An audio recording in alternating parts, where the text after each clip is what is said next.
Sa kalaliman ng gabi, si William ay nagising sa isang hindi pamilyar na ingay. Nagmamadaling pumunta sa bintana, nakita niya ang apoy na damayla sa langit. Nasusunog ang kamalig ng kanyang ama. Nabalot siya ng gulat habang sinisigawan niya ang kanyang mga magulang. Si Evans, ang kanyang ama, ay natisod na bumangon sa kama, natambo lamang ang kanyang prosthetic na binti sa kanyang pagmamadali upang pigilan ang apoy. Hindi nagtagal at napagtanto na ang salarin ay ang mga tulisan. Dumating sila upang mangolekta, binabalaan si Evans na kung hindi mabayaran ang utang sa loob ng 1 linggo, ang kanilang bahay ang susunod. Nang umalis ang gang, nagmamadaling iligtas ni William ang mga kabayong nakulong sa nasusunog na kamalig. Kinaumagahan, humingi ng paliwanag ang asawa ni Evans. Bakit sinunog ng mga tulisan ang kanilang kamalig gayong nakapagbayad na si Evans? Inamin ni Evans na binayaran lang niya ng maliit na bahagi ng utang, gamit ang natitirang pera para matugunan ang mga pangunahing pangangailangan ng pamilya. Pambili ng gamot para sa kanilang anak na may sakit at tubig para sa mga alagang hayop. Natahimik ang kanyang asawa, natamaan sa bigat ng kanilang sitwasyon. Naalala ni Evans, na ngayon ay lubos na nalalaman ang kanilang desperadong katotohanan, ang mungkahi ni William labanan ang mga tulisan. Samantala, sa isang burol na malapit, ang pinakakinatatakutan na gang sa rehiyon ay naghahanda upang tambangan ang isang armored money carriage.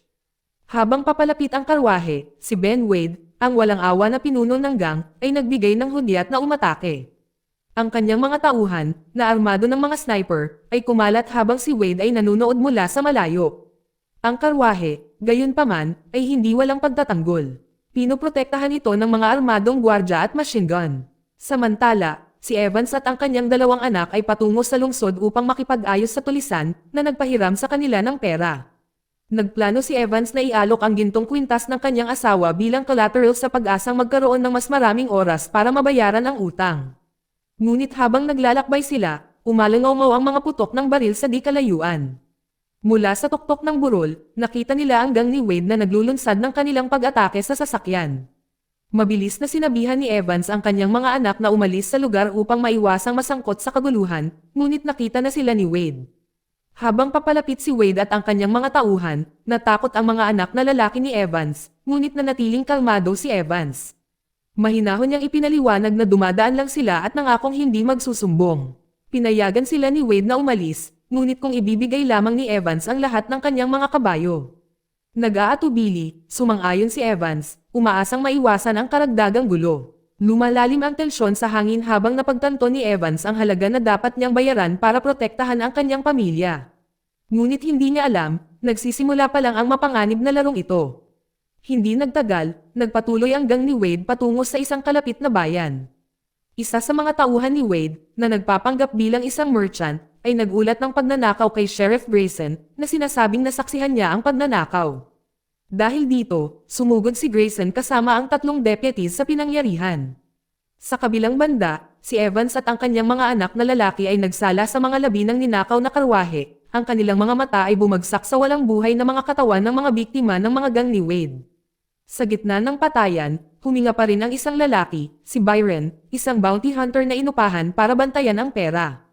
Malubhang nasugatan, ang buhay ni Byron ay nabitin sa isang hibla, kaya mabilis siyang isinugod ni Evans patungo sa lungsod para sa tulong medikal. Habang naglalakbay sila, natuklasan ni Evans na ang kanyang mga kabayo ay nakatali sa isang puno.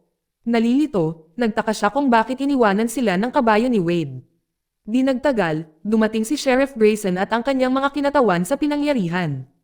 Iniulat ni Evans ang pagnanakaw at sinabi sa kanila na lumipat ang gang ni Wade patungo sa bayan. Mula sa account ni Evans, mabilis na napagtanto ni Grayson na ang impormante ay dapat isa sa sariling mga tauhan ni Wade. Inutusan niya ang kanyang mga kinatawan na bumalik sa bayan at arestuhin ang taksil. Nang tila maayos na ang sitwasyon, sinabihan ni Evans ang kanyang mga anak na umuwi habang ipinagpatuloy niya ang kanyang paglalakbay ng mag-isa, sa kabila ng mga protesta ni Williams.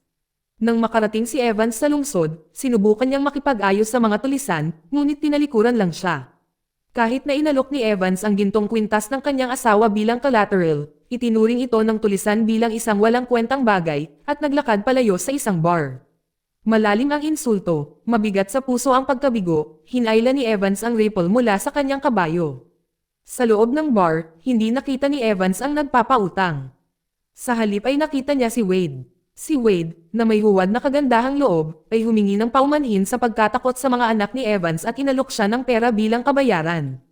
Ngunit bago makaalis si Evans sa bintana, nakita niya ang mga kinatawan ni Grayson na papasok sa bar na naglalayong hulihin si Wade. Nang napagtanto ang pagkakataon, nagpa siya si Evans na tumulong. Naginulo si Wade ng sapat na matagal upang makalapit ang mga tauhan ng sheriff. Sa huli, nahuli si Wade habang nagkukumpulan ang mga tao. Dumating si Byron kasama ang doktor na gumamot sa kanya. Iminungkahi niya na dalhin ni Grayson si Wade sa Yuma, isang high-security prison para sa mga takas. Binalaan ni Byron si Grayson na malapit nang mag-regroup ang gang ni Wade at maaaring sirain ang bayan kung hindi sila aalis kaagad. Ipinaliwanag niya na ang isang tren papuntang Yuma ay umaalis araw-araw sa 3:10 PM at ang kailangan lang gawin ni Grayson ay maghintay sa istasyon. Si Evans, na nakakita ng pagkakataong kumita ng pera, nag-alok ng shortcut sa istasyon. Sa halagang $200, nangako siyang gagabayan sila ng mabilis para sa $200. Si Grayson, dahil alam niyang mahaba ang biyahe at hindi sapat ang lakas ng kanyang tao ay sumang-ayon. Bilang karagdagan kay Evans, isinama din niya si Tucker, isa sa mga tauhan ng nagpapautang at si Potter, ang doktor na gumamot kay Byron, upang tumulong sa escort. Kasama ang lahat sa lugar, umalis sina Evans, Byron, Tucker, Potter, Grayson, at ang kanyang tatlong kinatawan. Ngunit nang sila ay papasakay na sa karwahe, tinambangan sila ng gang ni Wade na ikinamatay ng tatlong tauhan ni Grayson. Mabilis silang nagagawan upang makabuo ng isang plano upang iwaksi ang mga umaatake at magtungo sa bahay ni Evans. Ang panlilinlang ay ganap na nabuksan. Mula sa malayo, nakita ng gang ni Wade ang karwahe ni Grayson at inakala nilang nasa loob si Wade. Kinuha ng gang ang pain at sumunod. Pinayagan si Grayson at ang iba pa na ligtas na nakarating sa bahay ni Evans. Nang gabing iyon, habang nakaupo sila para sa hapunan, tinanong ni Wade kung paano nawala ang binti ni Evans. Sumagot ang bunsong anak ni Evans, na sinasabing natalo ang kanyang ama sa isang magiting na labanan laban sa tribong Indian noong si Evans ay naging bahagi ng puwersang panseguridad ng gobyerno. Pagkatapos ng hapunan, habang naghahanda silang magpatuloy, hiniling ni William na sumali sa misyon. Tumanggi si Evans, sinabihan si William na manatili at alagaan ang kanyang ina at nakababatang kapatid. Galit at bigo, umatras si William sa kanyang silid, nagtatampo. Nagpatuloy ang paglalakbay, ngunit makalipas ang ilang sandali, huminto sila upang magpahinga. Habang nanonood, ang pagkanta ni Tucker ay lumakas at mas matyaga, nakakairite kay Wade. Tinuya ni Tucker si Wade, sinabing kailangan niyang pakinggan ang kanta gustuhin man niya o hindi, kahit na ang ibig sabihin nito ay maririnig ito ni Wade bago siya bitayin. Si Wade ay kumulo sa katahimikan, ang kanyang galit ay lumalaki habang si Tucker ay nagpatuloy. Sa kalaliman ng gabi, ang lahat ay nagising dahil sa daing ng sakit. Si Wade ay lihim na nagnakaw ng tinidor mula sa bahay ni Evans at ginamit ito para saksakin si Tucker. Mabilis na damyugo ang lalaki. Si Byron, galit na galit, ay sinaktan si Wade, ngunit si Wade, malamig at mapagmataas, ay ipinaliwanag na ang patuloy na pagkanta ni Tucker ay nagtulak sa kanya upang pumatay. Kinabukasan, habang pinagmamasdan ni Grayson ang kanilang paligid, nakita niya ang gang ni Wade na papunta sa kanilang direksyon. Pagkatapos ay iminungkahi ni Evans ang isang mapanganib na shortcut patungo sa istasyon, isang landas na tumatawid sa lupain na tinitirhan ng isang pag-alit na tribo ng India na humahamak sa mga Europeo. Napunit si Grayson, ang pagtahak sa regular na kalsada ay mabilis na magpapabagsak sa kanila sa gang ni Wade. Ngunit ang shortcut ay puno ng panganib. Matapos timbangin ang mga panganib, nagpa siya si Grayson na kunin ang pagkakataon at gamitin ang shortcut. Habang naglalakbay sila, nagsimulang makilala ni Wade at Byron ang isa't isa. Minsan nang nahuli ni Byron si Wade bilang isang bounty hunter. Tinuya ni Wade si Byron tungkol sa kanyang nakaraan, ngunit bumawi si Byron, binanggit ang masakit na pagkabata ni Wade nang iwan siya ng kanyang mga magulang sa edad na 8 taong gulang. Patol ni Wade, nilamon ng galit. Sa sobrang galit, inatake niya si Byron at ibinaba ang kanyang sandata. Natigilan ang grupo, sobrang takot na makagalaw nang tumayo si Wade sa ibabaw ni Byron, na itinapon sa bangin. Pagkatapos ay binalingan ni Wade sina Evans, Grayson, at Potter, na nagbabanta sa kanila. Sinabi niya na kailangan nilang umalis o papatayin niya rin sila. Biglang sumulpot si William, nakatutok ang baril kay Wade. Nagbanta siyang babarilan, na sinasabing tinuruan siya ng kanyang ama kung paano humawak ng baril. Noong una ay inakala ni Wade na nambobola si William. Ngunit nang ipakita ni William ang kanyang husay, walang pagpipilian si Wade kundi ang sumuko at ihulog ang kanyang sandata. Nang gabing iyon, habang sila ay nagpapahinga, hiniling ni Wade kay Evans na ay escort siya para pakalmayan ang sarili. Ngunit habang naglalakad sila, nahuli sila ng isang pananambang mula sa tribong Indian na na-corner kay Evans. Bilang tugon, nagmadaling tumulong sina Grayson, Potter, at William. Ngunit ang tribo ay masyadong makapangyarihan. Nang walang ibang mga opsyon, inutusan ni Evans si Grayson na bigyan ng sandata si Wade sa pagtitiwala na kakayanin ni Wade ang mga umaatake. Nag-alinlangan si Grayson ngunit sumunod. Matapos ang laban, si Wade, armado pa rin, ay nagbanta kay Evans, hinihingi ang susi ng kanyang mga pusas. Nagbabala siya na kapag tumanggi si Evans, papatayin niya ang lahat, pati na si William. Ngunit si Evans ay nanatiling hindi nabigla. Sa isang matapang na galaw, itinapon niya ang susi. Galit na galit, sinuntok ni Wade si Evans, nawalan ng malay, at pagkatapos ay pinaalis ang lahat ng mga kabayo. Kinaumagahan, dumating si Wade sa isang lagusan kung saan gumagawa ng riles ang mga manggagawa. Natano siya ng foreman mula sa malayo at mabilis na inutusan ang kanyang mga tauhan na hulihin si Wade. Hindi nagtagal, dumating sina Grayson, William, Evans, at Potter sa tunnel at nakita lamang si Wade na brutal na pinahirapan. Hiniling ni Grayson na palayain si Wade, ngunit tumanggi ang foreman. Ipinaliwanag na pinatay ni Wade ang kanyang nakababatang kapatid ilang linggo na ang nakakaraan at ngayon ay naghiganti sa pamamagitan ng pagpapahirap kay Wade hanggang mamatay. Alam ni Potter na napunit sa pagitan ng tungkulin at pakikiramay, si Wade ay nararapat na parusahan, ngunit bilang isang doktor, nanumpa siyang ililigtas ang sinuman, kahit na ang pinakamalupit na mga kriminal. Nang hindi mapanood si Wade na nagdurusa, nagpa siya si Potter na makialam, at sumunod si Evans at ang iba pa. Matapos ang matinding pakikibaka, nagawa nilang mapalaya si Wade. Ngunit sa kaguluhan, si Potter ay binaril mula sa likuran. Nalungkot sina Evans at Grayson. Napagtanto na sa kanilang pagtatangka na i-escort ang isang kriminal. Napakaraming buhay ang nawala sa kanila. Gayunpaman, ang kanilang mga sakripisyo ay hindi ganap na walang kabuluhan. Sa wakas ay narating nila ang istasyon ng tren kung saan ipapadala si Wade sa kulungan ng Yuma. Sa istasyon, sinabihan si Evans na ang tren papuntang Yuma ay hindi darating ng ilang oras. Iminungkahi niya na humingi ng tulong si Grayson sa lokal na sheriff para tumulong sa pag-escort kay Wade. Inatasan din ni Evans si William na bantayan ang kasama ni Wade malapit sa istasyon habang itatago niya si Wade sa isang motel na tinatawag na Butterfield. Pagkatapos ng mahabang paghihintay, dumating si Grayson, ang sheriff, at 2 deputies. Mabilis silang nakaisip ng plano na isakay si Wade sa tren bago dumating ang gang. Ngunit habang pinag-uusapan nila ang mga detalye, iniulat ni William na nakita niya ang papalapit na gang ni Wade. Sa labas, ang may-ari ng motel, isang dating miyembro ng gang ni Wade, ay lihim na nagbigay ng impormasyon sa gang tungkol sa lokasyon ni Wade. Alam na nasa loob ang kanilang amo. Tinipon ng isa sa mga tauhan ni Wade ang mga taga-ron at nag-set up ng bounty. Nag-alok siya ng $200 sa sino mang pumatay sa bumihag kay Wade.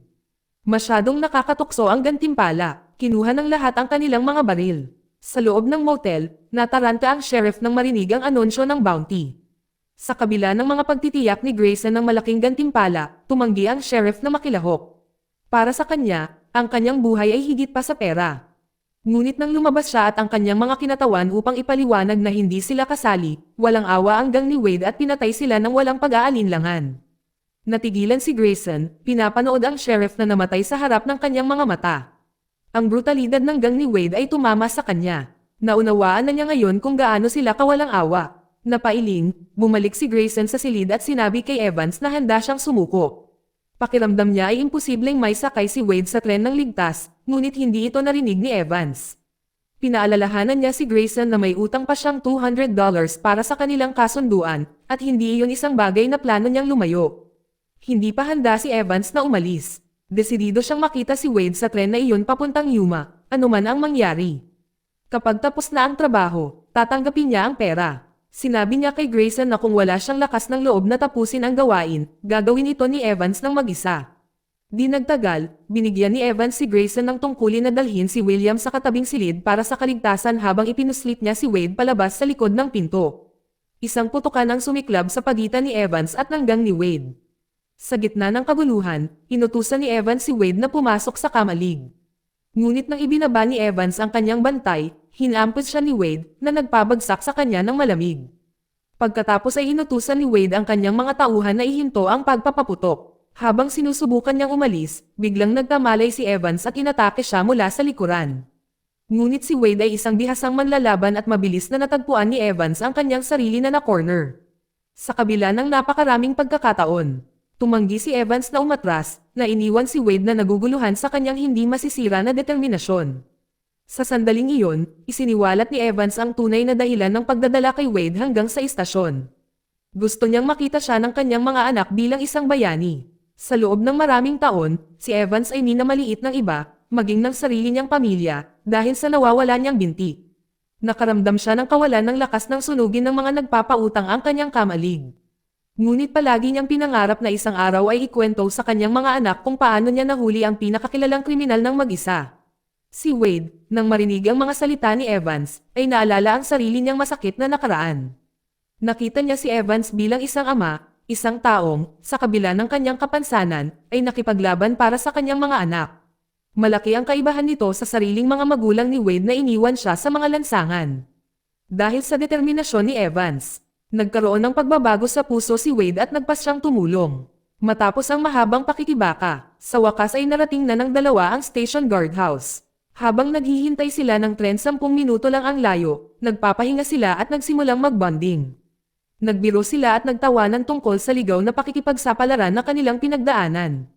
Inamin ni Wade na 2 beses na siyang nakulong sa Yuma. Palagi siyang nakakatakas. Hindi nag-alala si Evans sa muling pagtakas ni Wade. Ang mahalaga sa kanya ay maipagmamalaki niyang sabihin sa kanyang mga anak na natapos na niya ang kanyang misyon.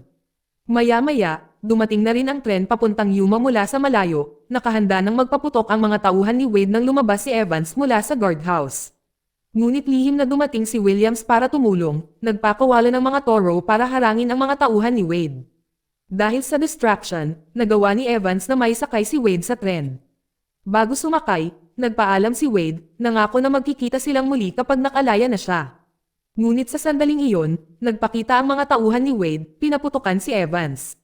Sa panahon ng proseso, si Evans ay malubhang nasugatan, at ang mga tauhan ni Wade ay nagdiwang ng kanilang tagumpay sa pagpapalaya sa kanilang pinuno. Ngunit hindi ibinahagi ni Wade ang kanilang kagalakan. Nalungkot siya nang makita ang isang mabuting tao, isang taong naging ama, na binaril ng sarili niyang tao, lalo na pagkatapos niyang paulit-ulit na inuutusan silang tumigil. Sa bulag na galit, binalingan ni Wade ang kanyang mga tauhan, pinatay sila sa galit na galit. Sa pag-alis ni Wade, nilapitan ni William ang kanyang ama, naduguan at nanghihina. Ibinulong niya na natapos na ni Evans ang kanyang misyon at ipinagmamalaki niya ito. Sa huling mga salitang iyon, huminga si Evans. Puno ng galit, itinutok ni William ang kanyang baril kay Wade, handang maghayganti.